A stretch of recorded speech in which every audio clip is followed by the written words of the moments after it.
साथियों, आज हम लोग अपनी सीटेट परीक्षा के अंतर्गत मनोविज्ञान के बहुत ही महत्वपूर्ण टॉपिक विचार पर चर्चा करेंगे।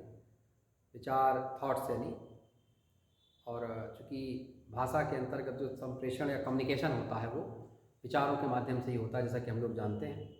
और भाषा क्या है? विचारों के विनिमय या आदान प्रदान का ही एक माध्यम है। तो विचार यानी हम अपनी बात दूसरों तक और दूसरों की बात हम तक जिस माध्यम से पहुंचती है उसे हम भाषा कहते हैं। लेकिन भाषा के अंतर्गत जो आदान प्रदान होता है वो किसका है? वो विचारों का है। यानी लैंग्वेज जो है वो एक्सचेंज ऑफ थॉट्स के लिए एक क्या है? मीडियम का काम करती है। और इसी संदर्भ में आज हम लोग विचार पर चर्चा करेंगे। तो विचार में अगर हम लोग देखते हैं तो भाषा शिक्षण एक प्रकार का क्या है? संप्रेषण। भाषा शिक्षण एक प्रकार का संप्रेषण मीन्स कौन? कम्युनिकेशन। संप्रेषण का अर्थ क्या आ जाएगा? कम्युनिकेशन। भाषा शिक्षण एक प्रकार का संप्रेषण है। और संप्रेषण का अर्थ तो क्या होता है? विचारों का आदान प्रदान, जिसके अंतर्गत यानी भाषा शिक्षण में संप्रेषण के अंतर्गत जो बच्चा है, बालक है, वो नवीन व्यवहार यानी नए व्यवहारों, नवीन दृष्टिकोण, नए पॉइंट ऑफ व्यूज डेवलप होते हैं, साथ ही नवीन कौशल स्किल्स यानी नवीन कौशलों को सीखता है। तो भाषा शिक्षण एक प्रकार का संप्रेषण है, इसमें जो बच्चा है वो नवीन व्यवहार, नवीन दृष्टिकोण और नवीन कौशलों को सीखता है। लेकिन इसमें सबसे महत्वपूर्ण भूमिका किसकी है? विचारों की है। तो विचार के संदर्भ में हम लोग ये कह सकते हैं कि विचारों का निर्माण वाक्यों से होता है, यानी वाक्यों के योग से क्या बनते हैं? विचार बनते हैं। यानी विचारों का निर्माण किससे होता है? वाक्यों के योग से। ये सब हम लोग अपनी भाषा के संदर्भ में देख चुके हैं कि जो भाषा की इकाई वर्ण है और वर्णों के योग से शब्द बनते हैं, शब्दों के योग से वाक्य और वाक्यों के योग से विचारों का सृजन होता है। तो इस प्रकार विचार ही भाषा संप्रेषण या भाषा शिक्षण के अंतर्गत एक दूसरे में क्या होते हैं? स्थानांतरित किए जाते हैं, जिनके माध्यम से हम लोग परस्पर भावनाओं, विचारों और दृष्टिकोणों को क्या करते हैं? शेयर करते हैं। तो विचार को मुख्यतः दो वर्गों में विभाजित किया है। तो विचार का जो सर्वमान वर्गीकरण है उसके अंतर्गत विचार कितने वर्गों में विभाजित है? दो वर्गों में। तो विचार के वर्ग यानी विचार का वर्गीकरण, क्लासिफिकेशन, अगर आप थॉट्स देखते हैं तो विचार को दो वर्गों में विभाजित किया गया है, शाब्दिक विचार और दूसरे कौन से? अशाब्दिक। यानी वो विचार जिनमें शब्दों का प्रयोग किया जाता है वो क्या कहलाएंगे? शाब्दिक।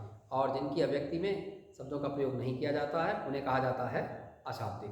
तो शाब्दिक की अगर हम लोग बात करते हैं, शाब्दिक को मुख्यतः फिर से स्वयं चार वर्गों में विभाजित किया गया, जिसमें एक प्रकार के विचार होते हैं मौखिक, दूसरे विचार होते हैं दृश्य, तीसरा बिंदु दिया गया है बहुत महत्वपूर्ण, दृश्य एवं मौखिक यानी मौखिक दृश्य दोनों ही, और चौथा बिंदु कौन सा? लिखित विचार।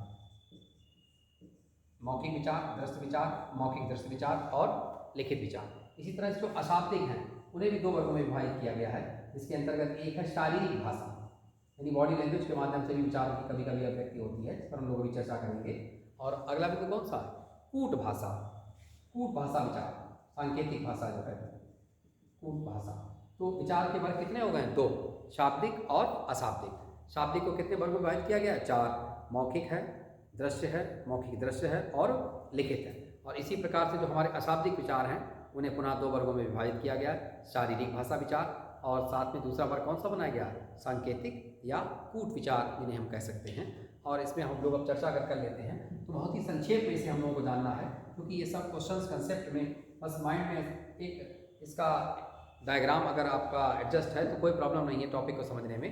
तो मौखिक विचारों का अगर हम लोग देखते हैं तो मौखिक कौन होते हैं? मौखिक विचार यानी वे विचार जो सुनकर या बोलकर,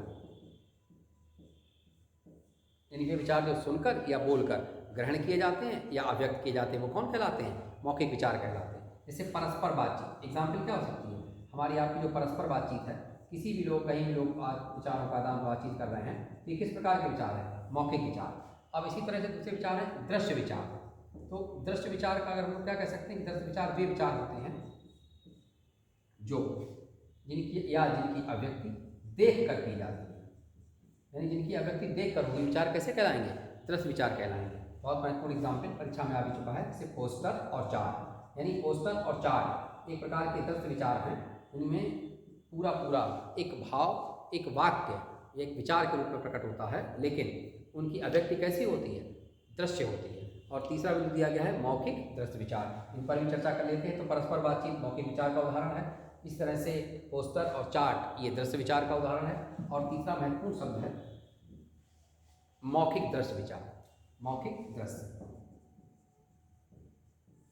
मौखिक दृश्य। तो मौखिक दृश्य के लिए शब्द क्या है कि ऐसे विचार,